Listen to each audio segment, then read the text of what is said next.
Properties of curves, page 10. In the diagram below, B and D are stationary points, and C is a point of inflection. Complete the table by indicating whether each point is positive, 0, positive, or negative. Okay. So, let's see, point A is just, it's not a stationary point, it's just going down. So, yeah, the function is positive. It's above the x-axis. It's sloping down, so that means that the slope is negative, the gradient is negative. The curvature, you see that the curvature here is up. So, up. What about B? B, as they said, is a stationary point, so that means the derivative or the gradient is 0. It's obviously below the x-axis, so it's negative. Why don't we do all these? Why don't we classify the function as positive or negative? The C value is slightly above the x-axis, so it's positive. The D value is well above the x-axis, it's positive. The E point is right on the x-axis, so it's 0. Now let's look at the gradients. So the C gradient is going up, so it's positive. The D gradient is flat, so it's 0, and the E gradient is going down, so it's negative. What about the curvature? Everything A and B is positive, curvature up, concave up. And D and E, the concavity is going down, so it's negative. What about C? The concavity at C is where the curvature changes because it says it's a point of inflection, so the second derivative is 0. Describe the turning points of y equals f of x. There are two turning points. There's a B and there's D.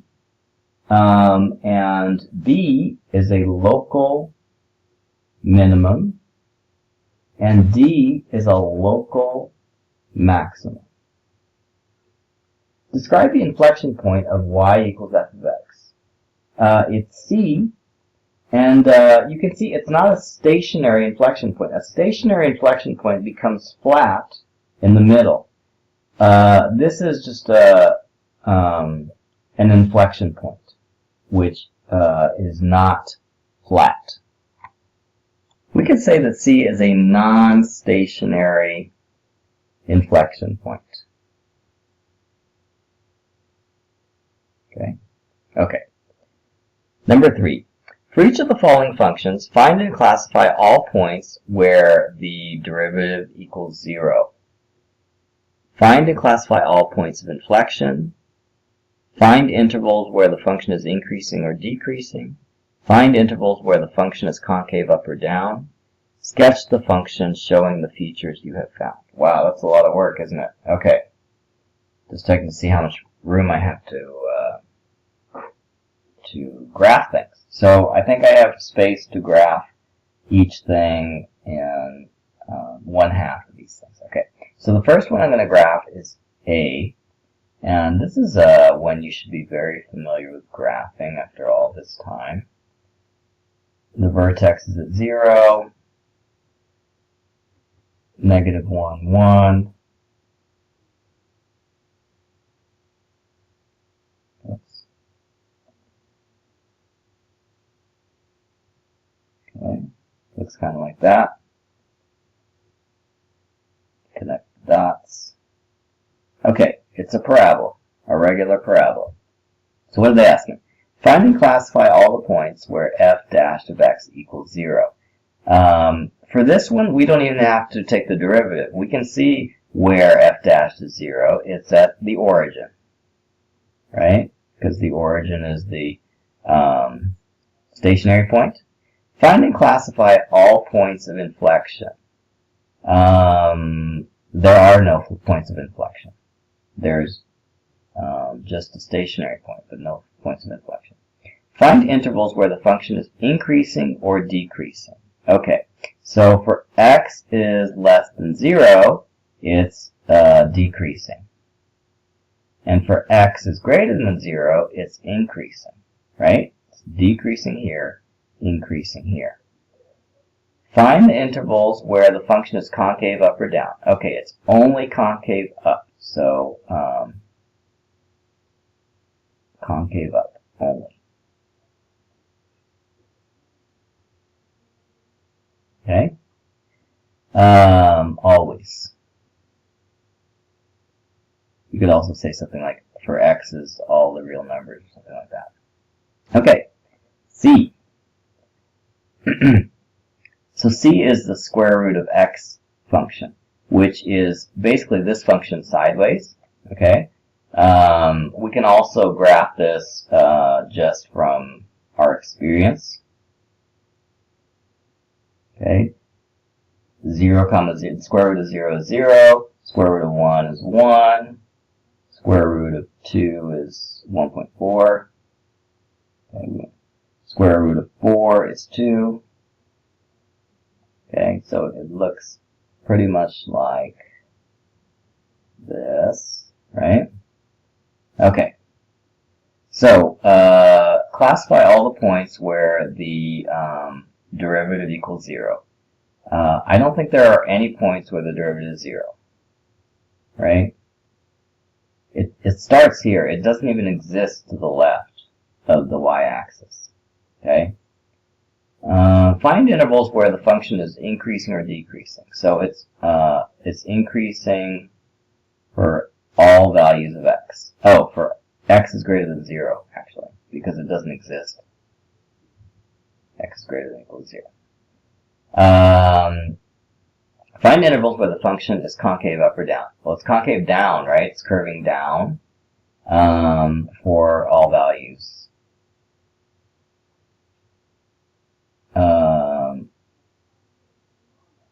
Let's see, 2, 3. Find intervals where the function is increasing or decreasing.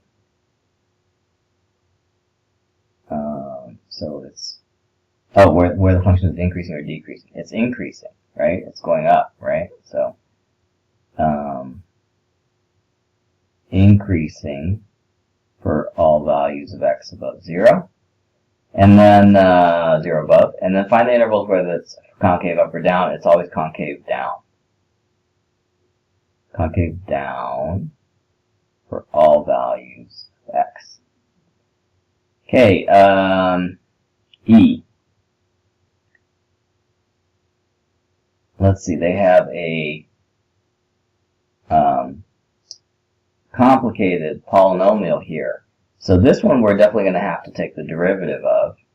Let's take the derivative up here to give us some space. So the derivative of 3x to the 4th would be 12x to the 3rd. The derivative of 4x cubed is 12x squared. And the derivative of negative 2 is just 0. So here's the derivative. And then we set it equal to 0 to find all the points where it is 0. And we can factor out x squared. We're going to get 12x plus 12. We can actually factor out at 12x squared. So we'll have left x plus 1 equals 0. Now the roots here, one of the roots is x equals 0, and the other roots is x equals negative 1. X equals 0 is a double root, meaning a repeated root. So let's see, find and classify all points where the derivative equals 0. So x equals 0 and x equals negative 1 are the 2 points. And how do we classify these points as maximums or minimums? By figuring out if there's a couple ways to do it. One is you figure out if it's increasing or decreasing before and after the point. And the other way to do it is by the concavity. Obviously, if it's concave down like this, and there's a critical point there, the stationary point, this stationary point is going to be a maximum, right? So maybe let's take the second derivative, and then we'll see what that tells us. So if we take the second derivative, it's going to be, let's see, 36x squared plus 24x. And so now, when is that equal to 0? It's equal to 0 when we can factor out an x, right? 36x plus 24. When is that equal to 0? So that's equal to 0 when x equals 0 or when x equals negative 2/3. So those are the two critical points for this one. So these are the critical points for the second derivative. Okay. Maybe what we can do is we can make inside here concave up, concave down. We can make a sign diagram. And one of the critical points is 0, and the other critical point is negative 2/3. And then just let's figure out which intervals are positive or negative. So, and that'll tell us what's concave up and down. So if we put in a big positive number here, we're going to big positive number here, big positive number here, we get positive. Big negative number here also gives us positive. If we put in a slightly negative number, that's going to give us a negative here, and then a small negative here, but not enough to turn the 24 into a positive, so it'll be a negative number. Okay.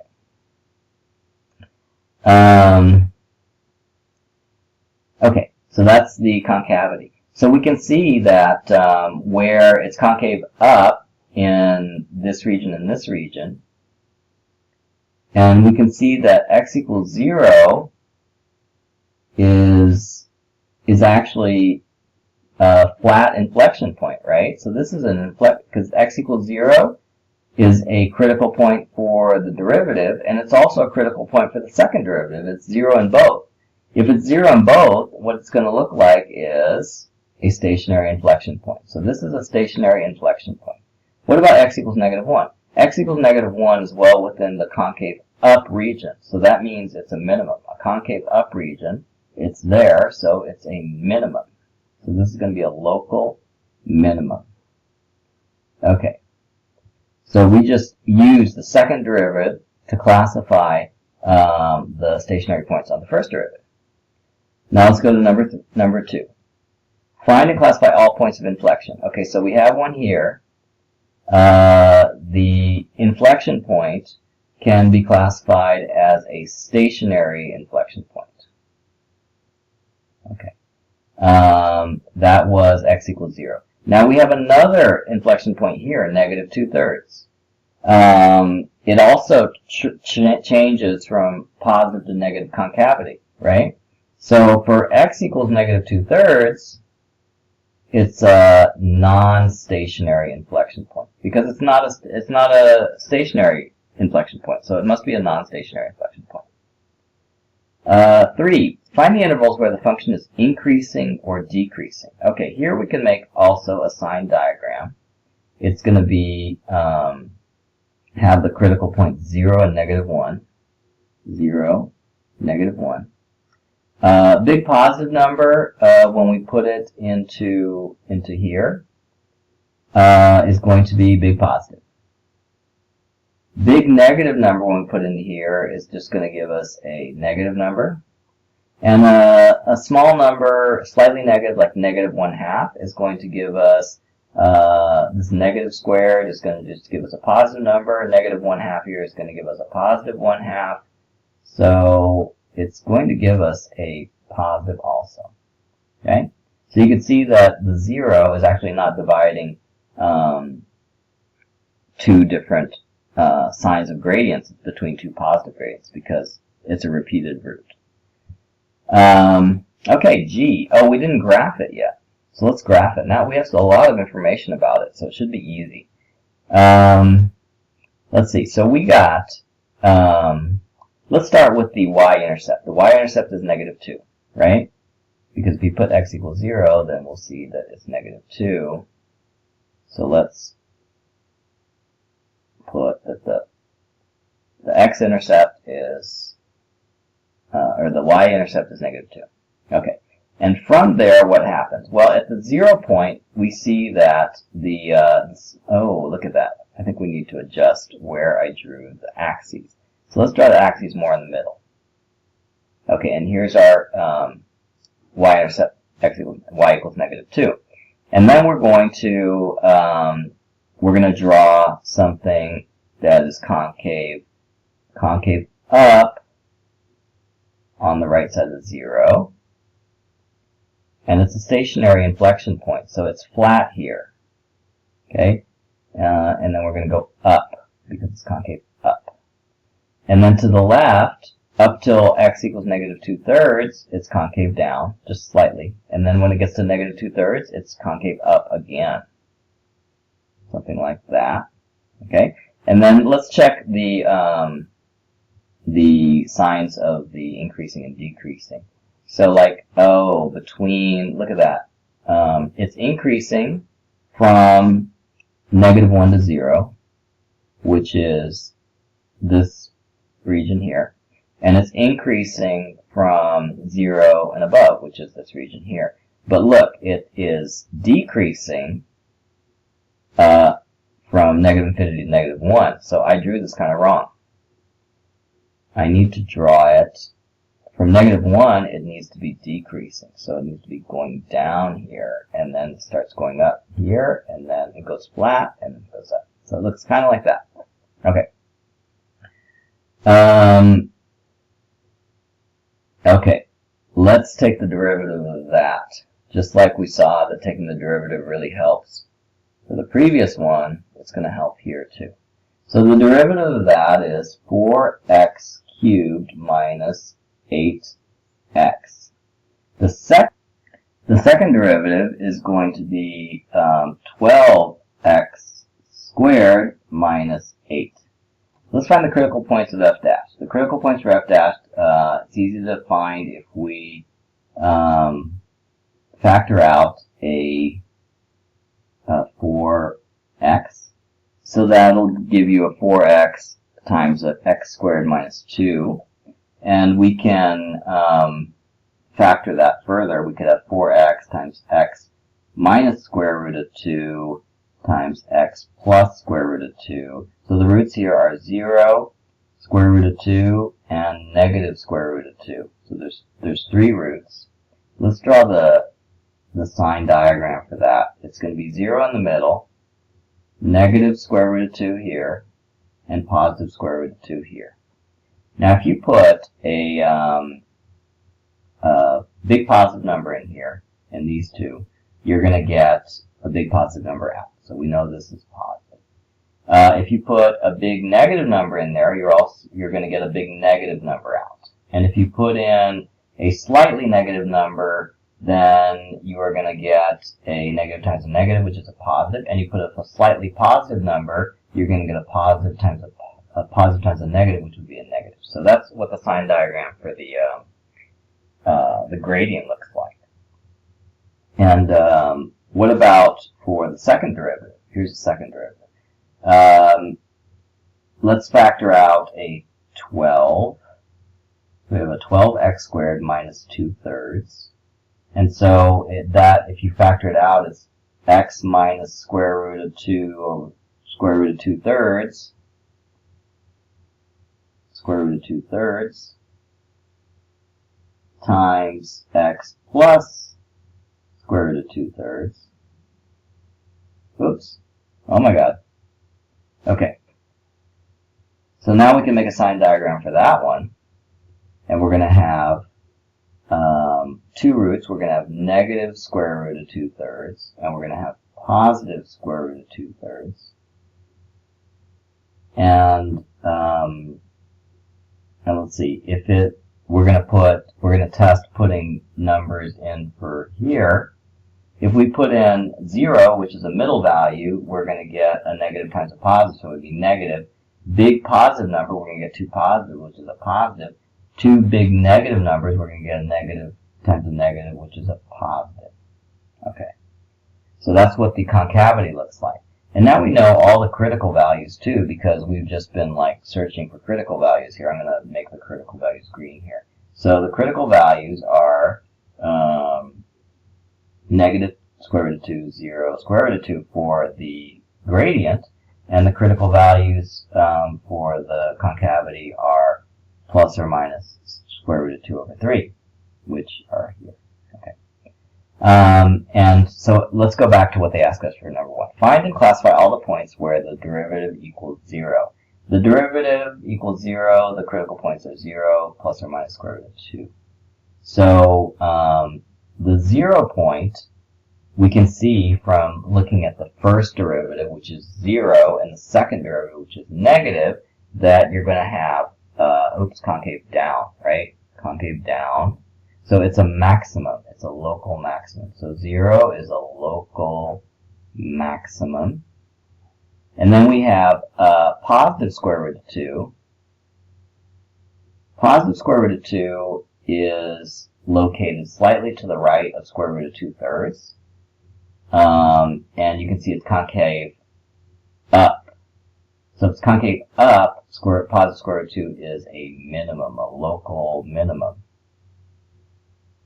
And what about negative square root of 2? What is negative? Negative square root of 2 is slightly to the left of negative square root of 2/3. So we can also see this concave up, meaning it is also a local minimum. So let me just shrink this down here. I'm going to say plus or minus square root of 2 are local minimums. Okay. And then classifying number 2, it says classify all points of inflection. So points of inflection would be negative square root of 2/3 and positive square root of 2/3. Those are not stationary inflection points because they do not have 0 derivatives. So plus or minus square root of 2/3, they're both non-stationary inflection points. Okay. Now that we have all this information, let's try to graph it. So first of all, let's look at the y-intercept. It's plus 3. So we know that we can start our graphing here at y equals positive 3. And then and now let's look at the rest of it. So from this point, 0, 3, we know 0, 3 is a local maximum, right? So we could show that it is like that, right? And at what point would it start curving in a different way? Well, we can see here at square root of 2/3, and just to have an idea of what square root of 2/3 is about for graphing, let's do it on the calculator. 0.816. Okay, so at 0.816, let's change the scale here. I'm going to change the scale to 2 boxes for each unit. So the 3 value, which is the y-intercept, is going to be here. And then 0.86 2/3, which was, as you remember, 0.816 is going to be about here.